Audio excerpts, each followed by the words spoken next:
Une religieuse enceinte se présenta à la banque pour réclamer un héritage, mais lorsque le banquier lui posa la première question, il se précipita dans la chambre forte. Avant de commencer l'histoire, n'oubliez pas de laisser un like et de vous abonner à la chaîne pour voir plus d'histoires comme celle-ci. La journée avait commencé comme d'habitude. Le gardien de sécurité était arrivé le premier et avait ouvert la banque. À ses côtés, M. David, le directeur, commençait sa journée de travail. Il était peut-être la personne la plus méticuleuse au monde. Sa chemise était toujours impeccablement repassée, sa cravate nouée comme si Dieu lui-même avait confectionné le nœud, et des boutons de manchette ornaient ses poignets. Les chemises changeaient, mais ses boutons de manchette restaient les mêmes. Apparemment, ils étaient aussi précieux que le souvenir de la personne qui les lui avait offerts. Monsieur David accueillait les employés à la porte. Personne ne savait que cette fonction ne faisait pas réellement partie de ses responsabilités, il était simplement un perfectionniste jusqu'au bout des ongles et ne tolérait aucun retard. Inutile de dire que toute l'équipe le détestait légèrement. Au troisième retard, il infligeait un avertissement avec une note dans le dossier personnel, et au quatrième, il licenciait. Heureusement, chaque année, M.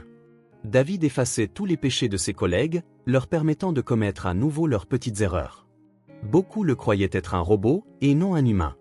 Un jour, lorsque l'un des gardiens de sécurité vétérans décéda tard dans la soirée à son domicile, M. David, ne le voyant pas alors à son poste, commença à fulminer. « Pourquoi n'est-il toujours pas là? Est-ce à moi de me tenir aux portes de la banque ?»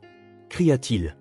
En apprenant le décès soudain de leur collègue, les employés tentèrent de calmer le directeur. « On nous a informé qu'il est décédé d'une insuffisance cardiaque la nuit dernière. » « Et alors? Ça veut dire qu'il ne faut pas venir travailler? Il aurait dû prévenir. C'est son quatrième retard, il est viré. » Un tel dialogue ne pouvait probablement s'entendre que dans un endroit où travaillait quelqu'un comme M. David. Ses collègues le craignaient. C'était peut-être lui qui les unissait, ils ne se querellaient jamais au sein de l'équipe, simplement parce qu'ils avaient un ennemi commun, un directeur de banque strict et impartial. Outre sa méticulosité, cet homme avait le talent de plaire à ses supérieurs et apparaissait à tous, sans exception, comme un personnage suffisant et vaniteux. Ce jour-là, le travail à la banque commença sans incident, ou presque.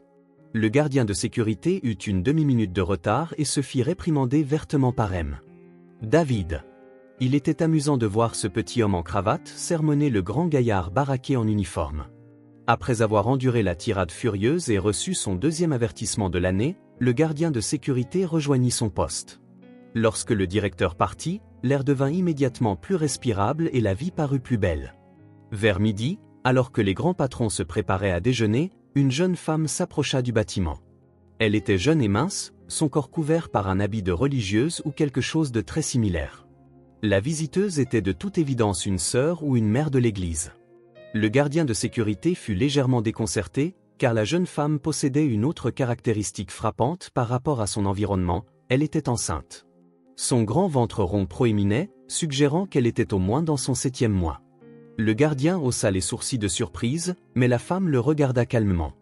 Elle avait une peau de porcelaine et des sourcils noirs, et ne prêta aucune attention à l'étonnement visible dans les yeux du gardien. « Bonjour », salua-t-elle poliment, mais sans sourire. Le gardien répondit. « Mes biens sont conservés dans cette banque et j'aimerais les récupérer. Pourriez-vous m'indiquer la personne compétente ?» Le gardien hocha la tête et conduisit la religieuse à travers la banque. Elle marchait silencieusement derrière lui, sans regarder autour d'elle, mais il voyait les visages stupéfaits de ses collègues qui sortaient la tête de leur poste de travail en apercevant la femme en habit. « Monsieur David, quelqu'un est venu vous voir, » dit le gardien, embarrassé. Le directeur jeta un regard rapide à la visiteuse. Un éclair de surprise traversa son regard un bref instant, puis il se redressa aussitôt et fit un signe de tête au gardien. « Entrez, je vous en prie. Comment puis-je vous aider ?» demanda-t-il poliment à la religieuse. Elle entra dans le bureau et s'arrêta au milieu. « Mes biens sont entreposés ici, hérités de plein droit. J'ai apporté les documents nécessaires et la clé. » Elle tendit le dossier au directeur. En les examinant, M. David haussa les sourcils. Cette fois, il ne put retenir son étonnement.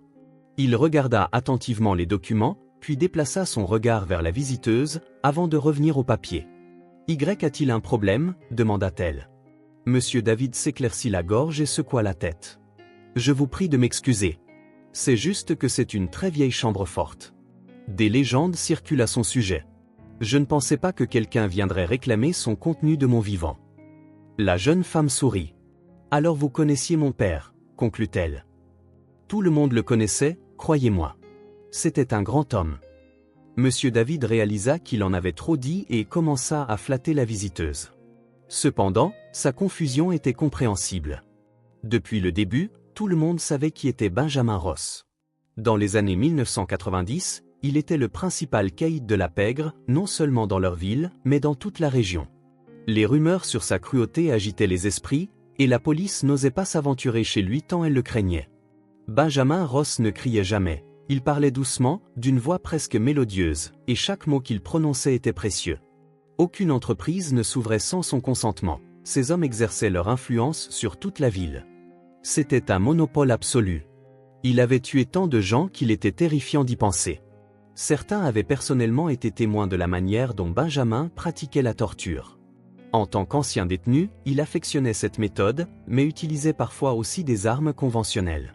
On disait qu'il avait lancé la mode de cimenter les jambes des débiteurs et de les jeter du pont central en plein jour. Benjamin ne craignait jamais que quelqu'un le voie, il savait que personne ne le jugerait. Il était lui-même la loi pour tous dans cette ville. La seule faiblesse de Benjamin était une femme. Il aimait à la folie sa seconde épouse. Son premier mariage avait été malheureux et il en avait gardé un beau-fils, ayant épousé une femme qui avait déjà un enfant. Cependant, elle ne put supporter son style de vie, le sang constant sur les poignets de chemise de son mari, ses excursions nocturnes dans les bois avec des pelles. Elle le quitta, mais le beau-fils fut attiré par Benjamin. Andrew adorait son beau-père et voulait lui ressembler en tout point. Le second mariage de Benjamin fut complètement différent. Sa rencontre avec une belle pianiste le changea. À cette époque, les meurtres cessèrent et Benjamin commença à pardonner aux débiteurs, leur laissant la vie sauve. Les gens se mirent à dire que le caïd de la pègre devenait sentimental. Ceux qui osèrent le dire à voix haute, cependant, subirent une rétribution inévitable. Benjamin prenait soin de Diana comme d'une princesse. Il réussit à gagner la confiance de sa mère, qui approuva leur mariage. Diana ne put résister au charisme et au charme criminel de Benjamin, et elle devint sa femme. Bientôt, elle lui donna une fille qui lui ressemblait comme deux gouttes d'eau. Ils eurent un mariage heureux, une famille solide. Ils s'aimaient sincèrement, et peu de gens en ville ignoraient cet amour. Benjamin tirait des feux d'artifice pour les anniversaires de sa femme, organisait de grandes célébrations. Il l'aimait bruyamment et ouvertement. Diana était prête à donner sa vie pour son mari, et c'est exactement ce qui arriva. Amanda, la fille de Benjamin Ross, avait 8 ans à l'époque. C'était une petite fille qui adorait son père et était sa petite princesse. Benjamin entretenait également une relation avec son fils du premier mariage, Andrew. Il avait 6 ans de plus qu'Amanda, mais n'aimait pas sa demi-sœur et était terriblement jaloux de l'affection qu'elle portait à leur beau-père. Même l'ex-femme de Benjamin disait toujours qu'il aimait Amanda plus qu'Andrew. Benjamin, lui, affirmait qu'il aimait ses 2 enfants de la même manière et que cela ne faisait aucune différence pour lui qu'Andrew ne soit pas son enfant biologique. Cela se produisit lors de la fête du 8e anniversaire d'Amanda. Le banquet avait lieu dans la maison de campagne de Benjamin, comme le voulait la tradition, il avait invité la moitié de la ville. De la musique live jouait et il faisait déjà nuit. Amanda dansait avec ses amis, vêtue d'une robe incroyablement belle et somptueuse, un luxe inouï pour l'époque. Toutes les filles invitées l'enviaient, mais elle était si insouciante qu'elle ne se souvenait même pas de ce qu'elle portait. Benjamin savait qu'un concurrent sérieux avait émergé en ville et qu'il devait s'en occuper. Cependant, il avait tout mis de côté pour la célébration de l'anniversaire de sa fille bien-aimée. Son fils Andrew était là, ainsi que la mère de Diana et grand-mère d'Amanda, et une foule d'autres invités qui ne se connaissaient même pas. Les enfants remplissaient la cour et avaient leur propre table. Soudain, une voiture noire s'arrêta aux portes. Amanda se souvint bien de cette voiture. Un homme en costume noir en sortit et brandit une mitraillette. Amanda n'eut que le temps de crier « Papa ». L'instant d'après, sa grand-mère la protégea. Elle se tenait à proximité et réagit rapidement. L'orchestre se tut, les musiciens effrayés assourdis par le bruit des tirs. Sa grand-mère réussit à dire à Amanda de s'allonger sur l'herbe. Elle-même s'affaissa au sol, avec 2 balles dans le ventre. La cible était la famille Ross. Diana se tenait à côté de son mari et fut la première touchée en protégeant l'homme qu'elle aimait. Benjamin réussit à dégainer une arme de son dos et commença à tirer sur la voiture. Des tirs répondirent. La fusillade se termina fatalement pour tout le monde. Le concurrent de Benjamin fut abattu sur le champ. Une balle l'atteignit accidentellement, bien qu'il ne fût pas celui qui tirait. Il avait simplement décidé d'assister personnellement à la manière dont son tueur à gages éliminerait Benjamin et tous ceux qu'il aimait. Diana mourut sur le coup. Sa mère, qui avait protégé sa petite fille, périt également. Benjamin était conscient lorsque l'ambulance arriva, mais il était grièvement blessé. Diana est-elle morte? Demanda-t-il au médecin. Malheureusement, elle est décédée avant l'arrivée de notre équipe. Mes condoléances, dit le médecin. Alors je vais la rejoindre aussi. Ne me sauvez pas. Bien sûr, le médecin ne pouvait agir ainsi. Benjamin fut transporté à l'hôpital, mais il mourut sur la table d'opération, exactement comme il le souhaitait, suivant sa bien-aimée. Andrew et sa mère furent indemnes. Ce furent eux qui héritèrent de la quasi-totalité des biens de Benjamin. Voyant la mort brutale de son père, Andrew jura qu'en grandissant, il tuerait tous les responsables, amis et parents de ceux qui avaient tiré sur Benjamin ce jour-là. Amanda, quant à elle, se retrouva dans un orphelinat. Personne ne voulait prendre en charge la petite fille. Mais le pire, c'est qu'elle subit un traumatisme psychologique intense ce jour-là. Toute sa famille avait disparu sous ses yeux. Des rumeurs circulaient selon lesquelles ce que l'ex-femme de Benjamin avait hérité n'était qu'une petite partie, et que sa fille Amanda avait reçu bien plus à sa majorité. Un testament avait été rédigé pour elle, contenant de nombreux objets de luxe, des propriétés et des métaux précieux. Cependant, Amanda, hantée par son passé depuis son plus jeune âge, chercha le réconfort dans l'Église. Elle commença des études d'économie mais réalisa en dernière année que ce n'était pas sa vocation et abandonna, à un pas d'obtenir son diplôme. Certains disaient qu'elle était folle, tandis que d'autres pensaient qu'elle souffrait de mélancolie. Elle était une personne extrêmement introvertie, ne discutant jamais de ce qui s'était passé avec qui que ce soit. De nombreux journalistes tentèrent de l'interviewer, mais Amanda garda simplement le silence. Et maintenant, après toutes ces années, elle entrait dans la banque et demandait à ouvrir le coffre-fort du célèbre Benjamin Ross. Pour certains en ville, le père d'Amanda n'était pas un caïd et un meurtrier. Beaucoup se souvenaient de lui comme d'un joueur de football talentueux. D'autres le connaissaient comme un homme qui aidait les maisons de retraite. La principale maison de retraite de la ville avait été construite avec ses fonds et restait la meilleure de la région à ce jour. Benjamin aimait profondément sa grand-mère, qu'il avait élevée seule. C'est en sa mémoire qu'il avait construit la maison pour les personnes âgées. Voilà, c'est à vous, dit M. David avec un sourire en coin. Amanda prit calmement la boîte de ses mains, remplie d'or et de bijoux de valeur. Il n'y avait aucune trace de cupidité dans son regard. Merci, dit-elle humblement.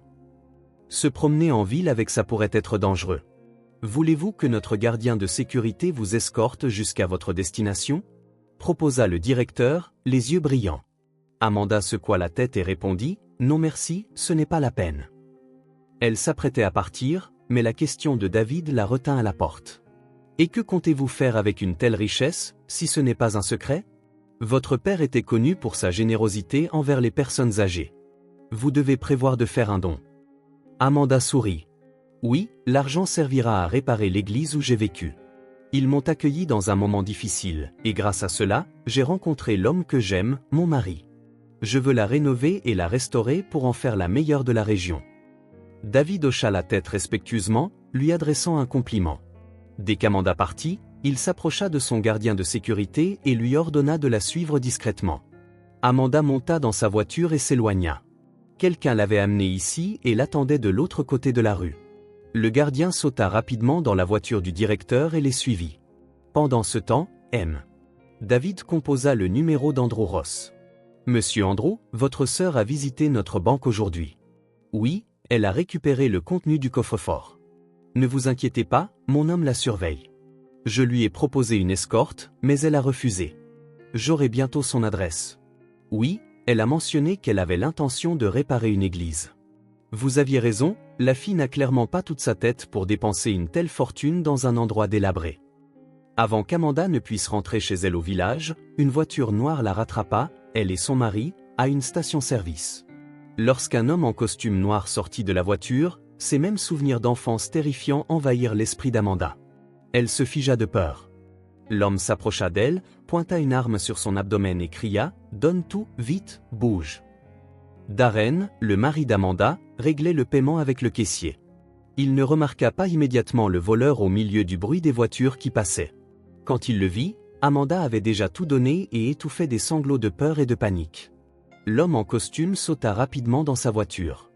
Darren se précipita vers Amanda, demandant « Ça va? Ils ne t'ont pas fait de mal ?» Incapable de parler, elle secoua la tête et balbutia « Ils ont juste pris la boîte.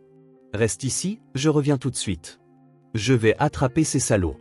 Je vais au moins avoir leur plaque d'immatriculation. » Darren sauta rapidement dans la voiture tandis qu'Amanda lui criait d'arrêter, qu'ils avaient une arme à feu. Mais Darren n'était pas du genre à laisser les choses se faire sans réagir, il se sentait obligé de s'en occuper lui-même, de protéger sa femme, et il suivit la voiture noire. Amanda resta là, debout. La panique montait. Elle ne savait pas quoi faire, son téléphone était toujours dans la voiture. Bientôt, une femme enceinte s'approcha d'elle à la station-service. « Je peux vous aider? S'il vous plaît, aidez-moi à appeler la police. J'ai été volée et il pourrait tuer mon mari maintenant. » Les événements suivants furent flous pour Amanda. Elle se souvint vaguement d'avoir appelé la police, racontant tout de manière incohérente. On lui promit que de l'aide était en route. L'employé de la station-service la fit entrer et ils attendirent ensemble l'arrivée de la police. 20 minutes plus tard, une voiture ordinaire s'arrêta à la station-service. Le conducteur sortit, paya son essence. Pendant que le caissier traitait son paiement, il se mit à parler d'un grave accident non loin de là. « Que s'est-il passé là-bas » demanda la femme. « Un type dans une voiture blanche s'est fait tuer. Il ne restait pratiquement rien de la voiture. Mon copain a appelé et m'a dit qu'il y avait eu des tirs. Pauvre gars. Difficile de dire s'il a été abattu ou s'il est mort dans l'accident. » En entendant la conversation, Amanda perdit connaissance. Une agitation commença. Le caissier de la station-service appela une ambulance, mais la police arriva en premier. Ils confirmèrent que le mari d'Amanda était mort dans l'accident. Après cela, Amanda perdit les os et le travail commença. La journée fut un tourbillon et le souvenir en était trop terrifiant pour être rappelé. 14 jours plus tard, Amanda était allongée dans une chambre d'hôpital avec ses bébés. Il semblait que le pire était derrière elle. Accoucher dans un état émotionnel aussi fragile fut un défi pour Amanda, d'autant plus qu'il s'agissait d'une grossesse multiple et de sa première. Les médecins l'emmenèrent d'urgence pour une césarienne, il n'avait même pas fini les formalités administratives, il fallait lui sauver la vie. Elle perdait connaissance à cause du choc, de la douleur, et pleurait sans cesse. Amanda Ross subit une césarienne, et elle et ses bébés furent immédiatement emmenés en unité de soins intensifs. La période de gestation était assez courte, 7 mois. Bien sûr, les jumeaux naissent souvent prématurément, mais c'était inattendu. Les bébés vinrent au monde avec un faible poids, fragiles mais remarquablement résistants. Ils apprirent rapidement à se nourrir seuls. Le 14e jour, le médecin autorisa la sortie d'Amanda. Elle n'assista pas aux funérailles de son mari. Tout le village lui fit ses adieux. Tout le monde savait que c'était un homme bon qui avait aidé beaucoup de gens. Personne n'avait un mot méchant à dire sur lui. Il était croyant, et le prêtre lui-même paya la plupart des frais funéraires et accomplit tous les rites nécessaires. Amanda pleura beaucoup, et quand elle rentra chez elle, le prêtre vint lui rendre visite. Il l'avait autrefois accueillie, l'avait aidée à surmonter ses cauchemars. Amanda avait travaillé à l'église pendant plusieurs années, aidant à diverses tâches. Par la suite, elle rencontra un homme, se maria et tomba enceinte. Elle continuait à fréquenter l'église et recevait un salaire, mais au 4e mois de sa grossesse, le prêtre lui conseilla de rester à la maison pour prendre soin de ses enfants. Des jumeaux représentaient une charge supplémentaire. Amanda, tu as fait face à un grand chagrin, mais aussi à une grande joie. Tu as perdu ton mari, mais le Seigneur t'a béni avec 2 fils. Comme il ressemblait à Darren. Le prêtre entendit la confession d'Amanda et elle reçut le sacrement à l'église. Des gens bienveillants l'aidèrent avec les enfants, lui donnant des tas de vêtements pour bébé. Ces bébés ne manquèrent de rien. 3 années passèrent. Amanda se tenait avec ses fils à la clinique locale. « Garrett va bien », dit le médecin. Il a hérité de toute la bonne santé. Cependant, Horus était malade. Il était né plus petit que son frère et tombait plus souvent malade. Maintenant, il avait besoin d'une opération. Ce n'était pas particulièrement cher, mais Amanda n'avait aucun moyen de réunir autant d'argent. Elle avait cessé de travailler à l'église, se plongeant dans la maternité. Ses bébés étaient nés très fragiles et nécessitaient des soins constants. Les 2 premières années furent incroyablement difficiles, mais les choses devinrent un peu plus faciles par la suite. Ils commencèrent à marcher seuls et pouvaient communiquer quand quelque chose n'allait pas. Amanda cessa de porter la soutane qui lui avait autrefois apporté confort et paix. Elle n'aspirait plus à la foi et cessa de fréquenter l'église. Le prêtre lui posait souvent des questions à ce sujet, mais Amanda secouait simplement la tête. Elle ne s'y sentait plus attirée. En vérité, elle comprenait la raison. Amanda nourrissait du ressentiment envers le Tout-Puissant, ne comprenant pas pourquoi il l'avait traitée, elle et ses enfants, de cette manière. Elle priait toujours, mais n'était pas prête à consacrer sa vie à Dieu. Amanda avait pris l'habitude de porter des robes et des jupes longues. Cette habitude lui était restée, mais elle ne se couvrait plus la tête. Maintenant, tout le monde pouvait voir ses longs et épais cheveux châtains. Elle était d'une beauté naturelle, sans besoin de maquillage. Beaucoup d'hommes du village la regardaient, même les hommes mariés. Bien qu'Amanda ait retiré ses vêtements de deuil pour son mari, elle ne pouvait s'imaginer avec quelqu'un d'autre. Maintenant, elle faisait face à une tâche désagréable. Elle devait rendre visite à une personne qu'elle n'avait pas vue depuis de nombreuses années. Elle savait qu'Andrew Ross ne l'avait jamais aimée. Depuis l'enfance, il la considérait comme folle et il n'avait jamais interagi. Amanda n'avait pas eu son numéro de téléphone pendant toutes ces années, mais elle se souvenait où il vivait. C'était la même maison où elle était née et avait grandi, et dans la cour de laquelle ils avaient autrefois célébré son anniversaire. Amanda laissa ses enfants avec une voisine, une grand-mère heureuse de s'en occuper pour aider la jeune veuve. Amanda atteignit la ville en 4 heures. Cela aurait été plus rapide en voiture, mais maintenant elle avait besoin d'argent pour l'opération, alors elle économisait surtout. En arrivant à la grande maison de campagne, Amanda fut saisie. Elle vit la même clôture en fer où tout s'était passé. Des images du passé refirent surface dans sa mémoire, défilant devant ses yeux même si plus de 20 ans s'étaient écoulés. La pensée d'Horus, qui avait besoin d'une opération, apaisa sa panique. Amanda prit quelques profondes respirations et franchit le portail. Elle sonna à la porte, peu après, Andrew apparut sur le seuil. Il la reconnut, c'était évident dans ses yeux. « Je ne pensais pas te revoir. »« Bonjour, Andrew. Tu me laisses entrer ? Nous devons parler. » Ils entrèrent dans sa maison. Amanda remarqua que peu de choses avaient changé à l'intérieur. Andrew était conservateur, il préservait avec ferveur les souvenirs de leur père. C'était exactement ce qui les rapprochait. Amanda parla à son demi-frère de la maladie de son fils. Il s'enquit soigneusement de sa famille et Amanda raconta ce qui s'était passé 3 ans plus tôt. Elle vit de la douleur dans ses yeux, comme s'il revivait tout cela. Et c'était une première. Quelque part au fond d'elle, une lueur d'espoir apparut qu'il pourrait réparer leur relation. « Je suis désolé, je n'ai pas l'argent en ce moment.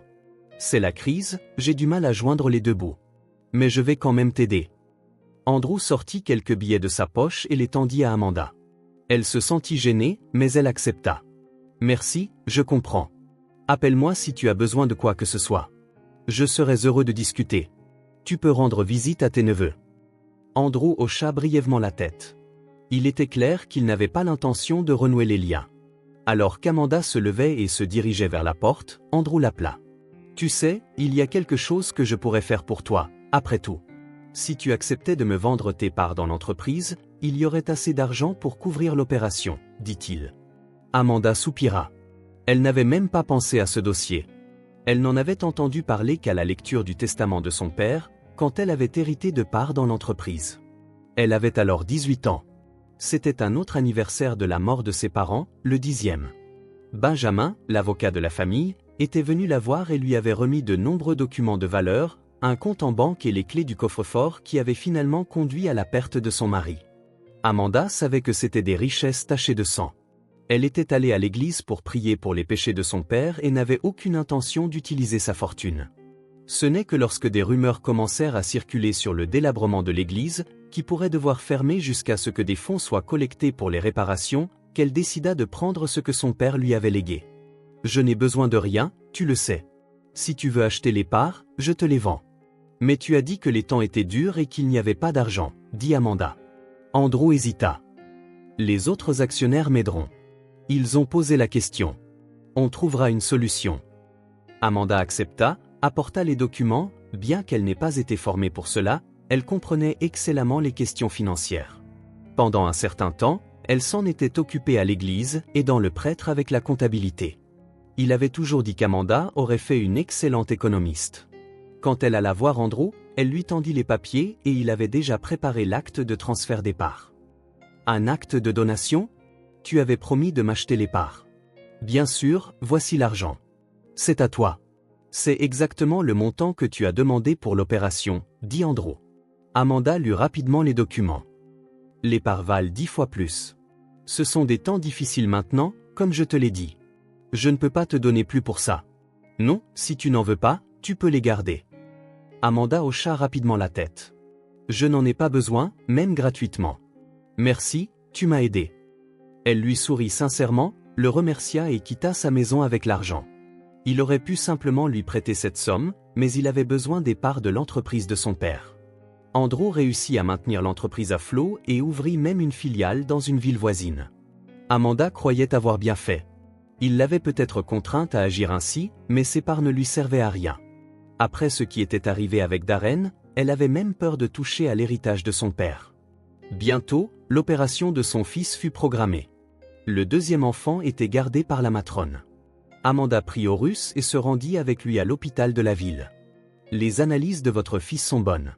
On procède à l'opération demain, lui annonça le chirurgien avec entrain.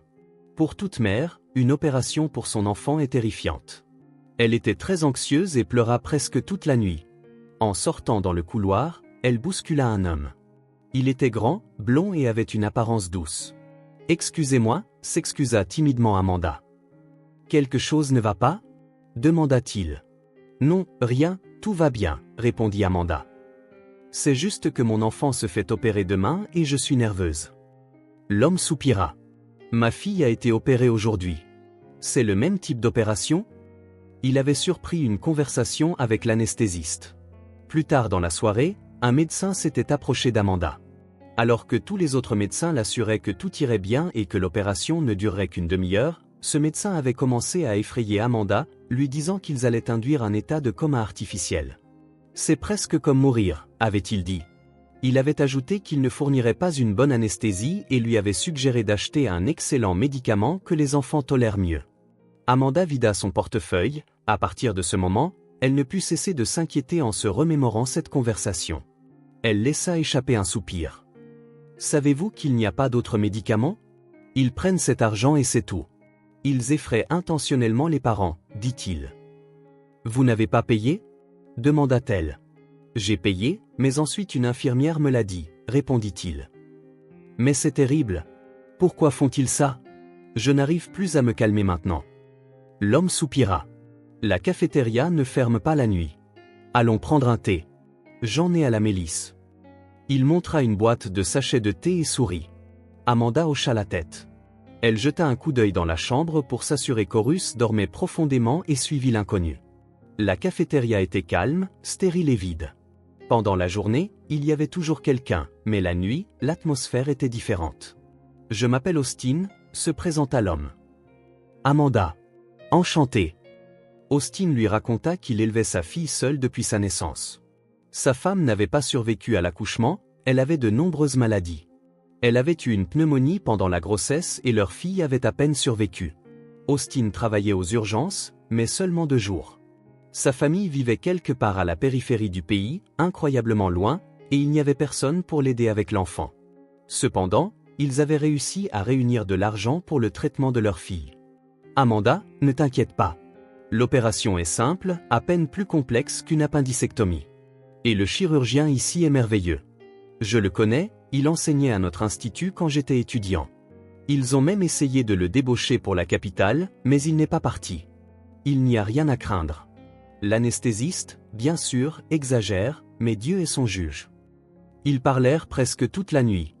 Amanda ne réussit à dormir que 3 heures.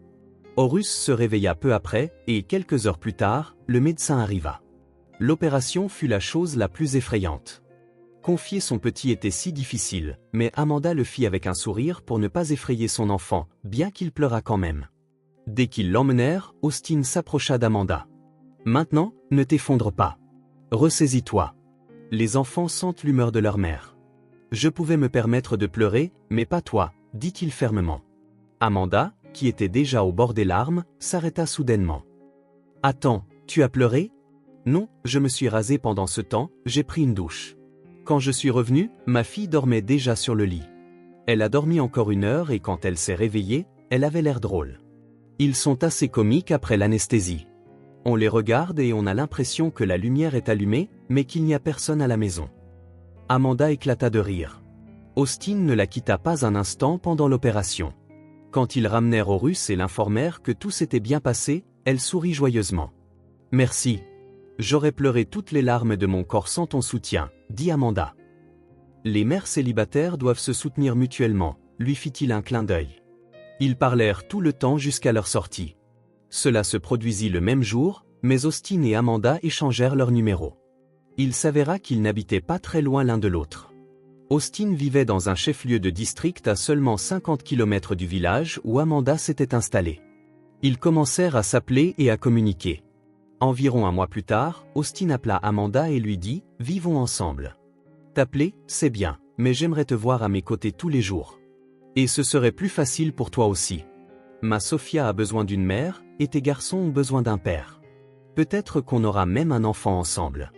Je parie que ce sera un garçon. » Amanda rit. Ce n'était pas inattendu. Austin lui avait rendu visite plusieurs fois après l'hôpital, et il y avait une forte attirance entre eux. Tous deux se retrouvaient dans le rôle de parents célibataires, tous deux avaient perdu leur conjoint. C'était peut-être ça, le destin. Amanda confessa au prêtre qu'elle avait été en colère contre Dieu pour lui avoir pris son mari. Le prêtre bénit Amanda pour son second mariage et lui souhaita du bonheur. Austin et Amanda décidèrent de déménager en ville. Pendant les 6 mois suivants, ils s'occupèrent de l'achat et de la vente de propriétés. Amanda vendit son cottage et Austin fit de même. Ils mirent leurs ressources en commun et contractèrent un prêt hypothécaire, car ils avaient besoin d'un appartement plus grand pour leurs 3 enfants, avec un 4e en route. Ils trouvèrent une splendide maison en périphérie. Amanda était heureuse que la maison soit assez loin de l'endroit où son père avait vécu. Ils emménagèrent et s'installèrent. Amanda resta à la maison avec les enfants, tandis qu'Austin, comme avant, continuait de travailler comme médecin urgentiste. Sophia, la fille d'Austin, s'attacha beaucoup à sa belle-mère. Elle l'appelait maman, et si ses demi-frères se comportaient mal, elle les grondait, défendant Amanda. La relation d'Amanda avec Austin se développa merveilleusement. Si Darren était catégorique et pouvait élever la voix, forçant les choses, Austin montra à Amanda une autre facette. Darren était très religieux, c'est pourquoi il avait choisi Amanda pour épouse. C'était un homme bon, honnête, décent, mais son tempérament était assez lourd. C'est peut-être pour cela qu'il ne supporta pas que sa femme se fasse voler sur le parking et se précipita à la poursuite des criminels. Quand Darren décidait de jeûner, il jetait sans conteste toute la nourriture et obligeait Amanda à suivre le jeûne également. C'était important pour lui, et Amanda ne discutait pas beaucoup, elle acceptait. Austin, en revanche, était différent. Si Amanda ne voulait pas faire quelque chose, il pouvait essayer de la persuader ou de la convaincre avec une étreinte, mais il n'insistait jamais. Les décisions lui appartenaient. Pour la première fois de sa vie, Amanda ressentit une telle attitude envers elle. Même à l'orphelinat, quand elle était petite, Amanda n'avait pas reçu autant d'amour, d'attention et de soins qu'Austin lui en donnait. Malgré son travail assez exigeant, il était très gentil, souriant. Il se mettait rarement en colère, et quand de tels moments se produisaient, sa colère ressemblait plus à de la déception. Austin et Amanda se marièrent officiellement. La première fois qu'elle s'était mariée, elle n'avait pas changé de nom de famille. Son père et sa mère en étaient fiers. Amanda était jeune et voulait garder une partie de sa propre famille dans son nom. Elle n'avait délibérément pas pris le nom de son mari. Au début, Darren avait dit que ce n'était pas correct, mais plus tard, il avait cédé, disant que cela ne le dérangeait pas, il n'était pas d'une lignée noble, juste un mécanicien ordinaire. Austin n'insista pas non plus pour qu'elle change de nom, mais Amanda décida de prendre son nom de famille. Un jour, Austin rentra du travail en silence. Amanda l'enlaça comme d'habitude et embrassa sa joue mal rasée, se tenant sur la pointe des pieds. Quand elle faisait cela, sa longue tresse châtain lui arrivait presque aux genoux. « Que s'est-il passé ?» demanda Amanda. Fusillade au centre-ville. Les années 90 sont terminées, mais les gangsters n'arrêtent toujours pas de se tirer dessus. Et d'où continuent-ils de sortir? Aujourd'hui, ils ont grièvement blessé une enfant, une fille. Ça m'a secoué. Ça aurait pu être ma fille. C'est aussi la fille de quelqu'un, répondit Austin, visiblement perturbé. Amanda regarda son mari avec inquiétude. Est-elle en vie? Oui, j'ai fait tout ce que j'ai pu. Ils l'ont emmenée d'urgence en chirurgie, ont retiré la balle. Elle est stable. Les médecins disent qu'elle s'en sortira. Le corps des enfants est résistant. Après ça, je me suis approché d'un des tireurs. Il a été touché aussi, mais plus gravement. Il mourait dans mes bras. Tu sais, j'ai presque entendu sa confession, dit Austin, le regard perdu dans le vague. Il a commencé à me dire que c'était de sa faute si une personne était morte. Je ne suis pas un tueur, a-t-il dit. Je me suis juste retrouvé avec les mauvaises personnes. À cause de lui, une autre personne est morte. Il a eu un accident. Ils ont tiré dans ses pneus et il s'est encastré dans un poteau à pleine vitesse. Ils ont volé quelque chose, a-t-il dit. Il a mis un pistolet sur le ventre de sa femme enceinte, lui a pris son or et son mari les a poursuivis et est mort. Il s'est confessé et est mort. Je n'ai rien pu faire. Amanda écoutait, le cœur lourd, ne sachant comment consoler son mari face à des expériences aussi douloureuses. Amanda était pâle. Elle prépara le dîner pour son mari, mit des vêtements dans la machine à laver, fit des sandwichs sucrés pour les enfants, mais elle n'avait pas dit un mot depuis ce moment. Plus tard, Austin s'approcha d'elle alors que les enfants s'endormaient déjà dans leur chambre en regardant des dessins animés. « Je t'ai fait peur avec mon histoire ? Je suis désolé. Ne t'inquiète pas, les fusillades comme aujourd'hui sont rares. Ils en ont arrêté deux sont morts. La fille a été blessée, mais tout ira bien. Viens ici, dit-il en la tirant dans ses bras. Il l'enlaça et Amanda soupira, regardant dans les yeux de son mari. Je ne t'ai pas parlé de mes parents et j'espère que tu me pardonneras de l'avoir caché. Austin fronça les sourcils. Tu as dit que tu étais orpheline et que tu te souvenais à peine de tes parents. Oui, j'avais 8 ans quand mon père et ma mère ont été abattus dans notre cour. Je suis en vie parce que ma grand-mère m'a protégé de son corps. Les yeux d'Austin s'écarquillèrent et il fit un pas en arrière. Tu es la fille de Benjamin Ross ? Toi ? Amanda hocha la tête. Je suis désolé de l'avoir caché. Il n'y a pas de quoi se vanter. Mon père était un gangster et un meurtrier. Mais le pire, c'est que je l'aime encore. Je l'aimais à l'époque et je comprends même maintenant ce qu'il a fait. Austin serra Amanda si fort qu'elle pouvait à peine respirer. Tout le monde connaissait ton père. Je n'aurais jamais pu imaginer que tu étais sa parente. Jamais, pas en 1 million d'années. Tu travaillais à l'église et j'ai entendu dire que sa fille était quelque part dans une clinique psychiatrique en Altaï. Amanda haussa les épaules. J'y étais. Ce qui m'est arrivé a fait de moi une névrosée. J'ai tellement de phobies et de peurs. Je suis allé à l'église pour absoudre les péchés de mon père. Puis j'ai rencontré Darren et j'ai commencé à vivre comme tout le monde. Mais j'ai eu cette idée d'aider à réparer l'église pour qu'elle ne ferme pas. Finalement, Darren est mort. Austin la serra fort et murmura, « Tu n'as plus à porter tout ça seul. Nous affronterons tout ensemble. » Et à cet instant, Amanda ressentit une chaleur et une compréhension qu'elle n'avait jamais connue auparavant. Austin fronça les sourcils. « Alors j'ai une autre mauvaise nouvelle pour toi. Ce gangster a dit que son frère lui avait ordonné de voler sa sœur. Il l'a dit. Il semble donc que ce soit l'œuvre du fils de Benjamin Ross. » Amanda était sous le choc. « Andrew ? Comment aurait-il pu ? » Elle ne pouvait même pas imaginer qu'il puisse être derrière tout ça. Après tout, ils auraient pu la tuer aussi. Amanda ne dormit pas de la nuit. Austin s'assoupit tandis qu'elle restait allongée à côté de lui, fixant le plafond. Quand il se réveilla, Amanda était maquillée, ce qui n'était pas son habitude. Pour la première fois depuis leur rencontre, elle portait un jean. Austin était stupéfait. Des cheveux longs, une silhouette élancée, une veste légère, un t-shirt et une grande croix sur sa poitrine. Elle ressemblait à l'héroïne d'un film. « Wow !» s'exclama Austin. « Où allons-nous ? » Nous allons à l'entreprise de mon père. J'ai vendu les parts, mais je suis propriétaire du bâtiment. Andrew m'a demandé de le vendre, mais à l'époque, je préparais mon fils pour l'opération. C'était juste avant notre rencontre. Je pense que je devrais visiter le bureau et voir ce qui se passe. Amanda avait tout planifié pendant la nuit. Ses études d'économie n'avaient pas été vaines, elle avait définitivement un talent pour ce domaine. Elle entra dans le bureau, ignorant la secrétaire qui se précipita derrière elle. « Excusez-moi, M. Andrew, elle est entrée sans permission. Pas de souci. C'est ma sœur. Elle n'a pas besoin de frapper. Entre, Amanda. Tu es superbe. » Andrew sourit. La secrétaire faillit se tordre le cou en examinant Amanda. Toute mention du fait qu'elle était la fille du caïd décédé suscitait toujours un intérêt intense. Elle était sa fille biologique, son seul enfant par le sang, mais toute la soif de sang semblait être passée à son beau-fils. « J'aimerais discuter de mon retour dans l'entreprise, déclara-t-elle. Andrew se tendit. « Pourquoi ? Je veux être impliqué dans les affaires de notre père. Je te transférerai la propriété de ce bâtiment et en retour, tu me donneras seulement 5% des parts. C'est un marché équitable. Plus équitable que celui que tu as conclu avec moi. Je parle de l'acte de donation que j'ai signé en échange de la vie de mon fils. Amanda le fixa de ses yeux perçants. Andrew comprit qu'elle n'était pas venue avec de bonnes intentions. Tu veux te venger?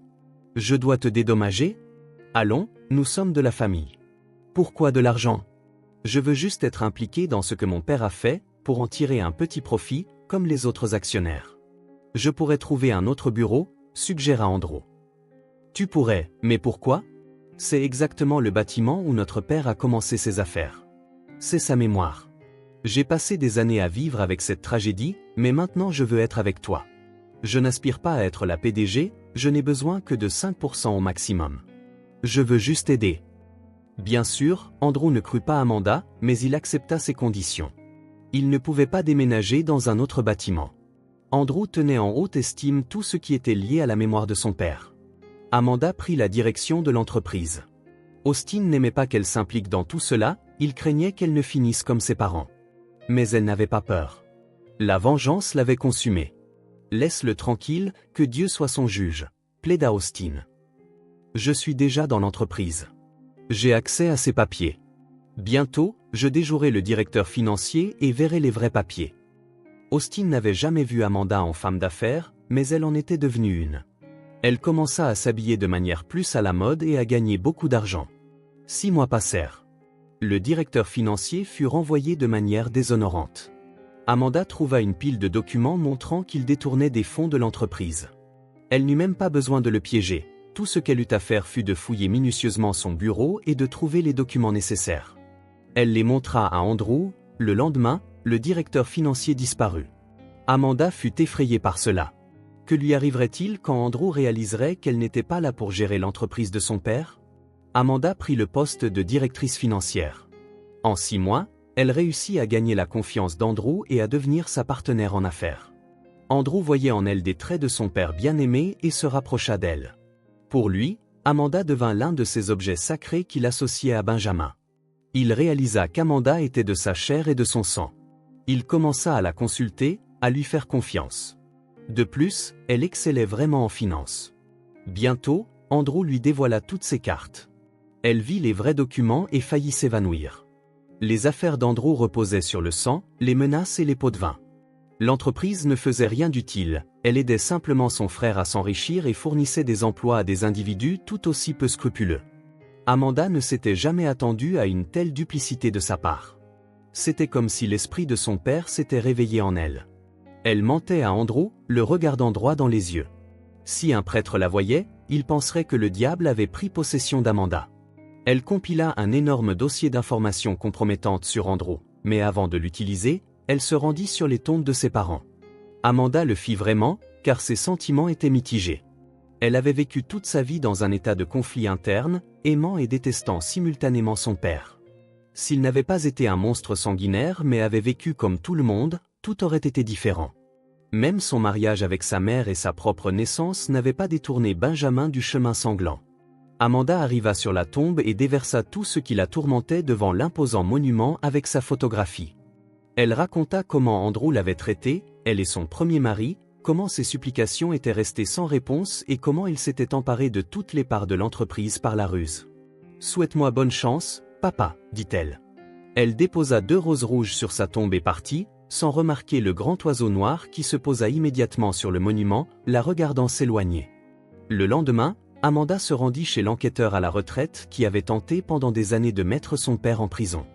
Elle avait entendu parler de lui et avait peur de se présenter simplement au poste de police, car Andrew aurait pu acheter tout le monde ou les menacer. « Je vous ai apporté ce dont vous rêvez, dit-elle. Amanda portait une veste en cuir et un pantalon moulant. Ses cheveux étaient rassemblés en une queue de cheval haute qui descendait jusqu'à sa taille. « Et de quoi ai-je rêvé ?» demanda l'homme aux cheveux gris. Amanda ne le trouva pas chez lui, il était à la pêche. Elle le vit au bord de l'étang, à l'endroit mentionné par son voisin de palier. L'enquêteur à la retraite était vêtu de camouflage et le soleil éclatant de septembre était chaud si l'on bougeait, mais les pêcheurs expérimentés s'habillaient toujours plus chaudement pour la pêche, car ils allaient rester assis pendant des heures à fixer le flotteur. Il prit le dossier des mains d'Amanda et son expression changea. « Qui êtes-vous » demanda-t-il d'abord. « Je suis Amanda Ross, la fille de Benjamin et la sœur d'Andrew, son beau-fils. Vous savez probablement que mon frère continue ses méfaits à ce jour. » L'enquêteur secoua la tête. « C'est bien que vous ayez eu le bon sens de venir me voir. Si vous aviez apporté ça à notre police locale, vous seriez morte à l'heure qu'il est. Votre frère est encore pire que votre père. Mais pourquoi voulez-vous cela ? Pourquoi prendre ce risque ? Se demanda l'homme. Je ne suis pas comme mon père. Oui, il n'était pas celui que tout le monde connaissait. J'ai vu en lui une personne attentionnée et aimante. Mes parents s'aimaient profondément. Mais je veux que vous mettiez Andrew derrière les barreaux, de manière à ce qu'il ne puisse pas atteindre ma famille. Je comprends que vous ne pouvez aborder cela que par la capitale. Ici, tout le monde est sous la coupe d'Andrew. Il a hérité de ce contrôle de votre père. Ne vous inquiétez pas, je serai prudent. Mais vous devez comprendre que vous prenez un gros risque. L'enquêteur contacta la division principale de la capitale, où il avait un vieil ami et camarade, une personne qu'il avait autrefois sauvée. Cet ami fut plus qu'heureux de lui rendre l'appareil et impliqua non seulement les meilleurs et les plus fiables individus, mais aussi des autorités et des divisions de haut rang. Ils démantelèrent systématiquement toute l'organisation criminelle, arrêtant chaque membre sans aucune résistance ni fusillade. Le SWAT de la capitale arriva en telle force que cela provoqua une onde de choc à travers le réseau criminel. Amanda regarda les nouvelles, apprenant que son frère avait été arrêté et que des preuves substantielles étaient accumulées contre lui. Elle soupira de soulagement, mais la peur persistait. Et s'il voulait se venger ? 2 semaines passèrent, durant lesquelles eurent lieu les audiences d'Andrew et de ses associés. Amanda reçut un appel de la prison où son frère était détenu. Andrew demande si vous pouvez venir pour une visite. Serez-vous capable de venir ? Amanda eut peur. Elle accepta de venir, mais n'en parla pas à son mari. Elle savait qu'il ne le permettrait jamais. Malgré les risques, elle se sentit obligée d'y aller. En entrant dans la cellule, elle réalisa que ce n'était pas une visite ordinaire, rien de semblable au film. Elle fut laissée seule avec Andrew. Ses mains n'étaient pas menottées. Il aurait pu facilement l'étrangler sur le champ, lui briser le cou. Mais elle n'avait pas peur. Elle leva la tête et regarda dans les yeux de son demi-frère. Ses pensées brûlaient, « Je suis la vraie fille de Benjamin, et il n'est qu'une pâle imitation, un aspirant. » Alors tu m'as dénoncé aux flics parce que je ne t'ai pas aidé à l'époque ? Parce que je t'ai fait signer tes parts en échange d'argent pour ton fils ? Demanda Andrew. Amanda eut un sourire narquois. Non. C'est parce que tu as tué mon mari. Tu as envoyé des hommes qui ont pointé un pistolet sur mon ventre. C'étaient les mêmes qui ont tiré dans les pneus de mon mari. Il est mort ce jour-là, et j'ai accouché prématurément. Tu as laissé mes enfants orphelins. Si mon père était vivant, il t'aurait tué de ses propres mains. Mensonge. Benjamin m'aimait. J'étais son seul fils, cria Andrew. Amanda ne répondit pas. Elle se retourna calmement et partit. Andrew fut condamné à 15 ans dans une prison de haute sécurité. Il fut emmené dans un établissement situé dans une partie reculée du pays, loin de là où il avait commis ses crimes. Non seulement lui, mais tous ses hommes de main furent également mis sous les verrous. En tirant sur les ficelles, ils déterrèrent une multitude d'autres crimes. Le directeur de la banque qui avait conspiré avec lui, celui dont Amanda avait repris les bijoux hérités, fut également condamné. Monsieur David reçut une peine avec sursis, mais sa carrière bancaire était effectivement terminée. Beaucoup d'autres payèrent le prix de leurs crimes. Au final, Austin s'était inquiété que ceux qui avaient été condamnés à la prison découvrent l'implication d'Amanda et cherchent à se venger. Cependant, cela ne se produisit jamais. L'enquêteur à la retraite qu'Amanda avait approché présenta Andrew comme le cerveau derrière tout. Même les médias firent fuiter des informations suggérant qu'Andrew avait été pris dans une affaire majeure, supposément orchestrée par ses concurrents, et que pour réduire sa peine, Andrew avait donné des informations sur ses complices, qui à leur tour en impliquèrent d'autres. Bien sûr, il aurait pu crier que sa sœur l'avait piégé, mais qui l'aurait cru ? Les coupables rejettent toujours la faute sur les autres. Amanda vendit l'entreprise d'Andrew, devenant propriétaire et dirigeante en tant qu'héritière légitime du fondateur. Elle ferma l'entreprise et la vendit. Avec les profits, Amanda restaura l'église qui avait autrefois été son refuge. Elle construisit également des routes et une clinique dans le village. Amanda, Austin et leurs 3 enfants déménagèrent dans le village où Amanda avait vécu auparavant. Ils y achetèrent une grande maison et devinrent agriculteurs. Ils élevaient de la volaille, s'en occupaient et approvisionnaient les usines locales.